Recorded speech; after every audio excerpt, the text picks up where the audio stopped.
भजन संहिता 14। 1। मूर्ख ने अपने मन में कहा है, कोई परमेश्वर है ही नहीं। वे बिगड़ गए, उन्होंने घिनौने काम किए हैं, कोई सुकर्मी नहीं। 2। परमेश्वर ने स्वर्ग में से मनुष्यों पर दृष्टि की है कि देखे कि कोई बुद्धिमान, कोई परमेश्वर का खोजी है या नहीं। 3। वे सब के सब भटक गए, वे सब भ्रष्ट हो गए, कोई सुकर्मी नहीं, एक भी नहीं।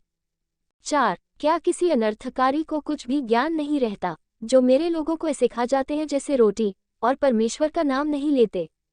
5। वहां उन पर भय छा गया, क्योंकि परमेश्वर धर्मी लोगों के बीच में निरंतर रहता है।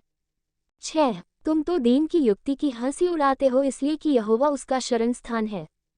7। भला हो कि इस्राएल का उद्धार सिय्योन से प्रकट होता। जब यहोवा अपनी प्रजा को दासत्व से लौटा ले आएगा, तब याकूब मगन और इस्राएल आनंदित होगा।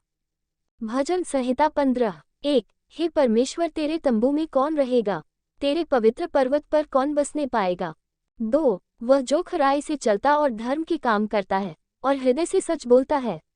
3। जो अपनी जीभ से निंदा नहीं करता, और न अपने मित्र की बुराई करता, और न अपने पड़ोसी की निंदा सुनता है। 4। वह जिसकी दृष्टि में निकम्मा मनुष्य तुच्छ है, और जो यहोवा के दरवैयों का आदर करता है, जो शपथ खाकर बदलता नहीं चाहे हानि उठानी पड़े। 5। जो अपना रूपा ब्याज पर नहीं देता, और निर्दोष की हानि करने के लिए घूस नहीं लेता है। जो कोई ऐसी चाल चलता है वह कभी न दिगंगाएगा। भजन संहिता 16। 1। हे ईश्वर, मेरी रक्षा कर, क्योंकि मैं तेरा ही शरणागत हूँ। 2। मैंने परमेश्वर से कहा है कि तू ही मेरा प्रभु है, तेरे सिवाय मेरी भलाई कहीं नहीं। 3। पृथ्वी पर जो पवित्र लोग हैं, वे ही आदर के योग्य हैं, और उन्हीं से मैं प्रसन्न रहता हूँ। 4। जो पराये देवता के पीछे भागते हैं उनका दुख बढ़ जाएगा, मैं उनके लोहू वाले तपावन नहीं तपाऊंगा और उनका नाम अपने ओठों से नहीं लूंगा। 5। यहोवा मेरा भाग और मेरे कटोरे का हिस्सा है, मेरे बाट को तू स्थिर रखता है। 6। मेरे लिए माप की डोरी मनभावने स्थान में पड़ी, और मेरा भाग मनभावना है। 7। मैं यहोवा को धन्य कहता हूँ, क्योंकि उसने मुझे सम्मति दी है, वरन मेरा मन भी रात में मुझे शिक्षा देता है। 8।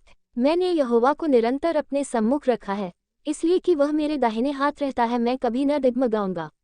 9। इस कारण मेरा हृदय आनंदित और मेरी आत्मा मगन हुई, मेरा शरीर भी चैन से रहेगा। 10। क्योंकि तू मेरे प्राण को अधोलोक में न छोड़ेगा, न अपने पवित्र भक्त को सड़ने देगा। 11। तू मुझे जीवन का रास्ता दिखाएगा, तेरे निकट आनंद की भरपूरी है, तेरे दाहिने हाथ में सुख सर्वदा बना रहता है।